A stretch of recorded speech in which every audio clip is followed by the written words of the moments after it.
Welcome to Man Does Tech, where I solve the problems you didn't even know you had. You start by powering off your camera or phone because removing a mounted SD card can corrupt files. Once off, remove the card and inspect it closely. Look for debris, corrosion, or bent pins. If you see dirt, gently blow or use compressed air. Avoid metal tools. Next, insert the card into a known good USB reader or adapter so you can tell whether the card or the original device is at fault. Make sure contacts are dry and aligned before proceeding. Once the card is connected to a computer, check disk management or disk utility to see if it mounts.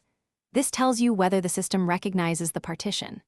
If visible, run chkdsk on Windows or First Aid on Mac OS to repair file system errors.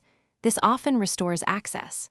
If the partition shows but files are missing or corrupted, run a reputable recovery tool to extract data before further repairs. Make sure to avoid formatting at this stage, unless you've secured backups.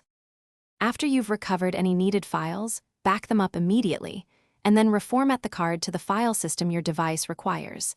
FAT32 for older gear or XFAT for large cards. Once formatted, insert it back into the original device and test. Make sure device firmware or card reader drivers are up to date.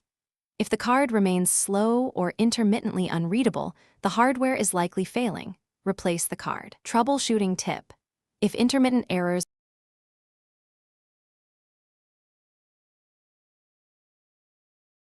Thanks for watching. If you found this helpful, don't forget to like and subscribe.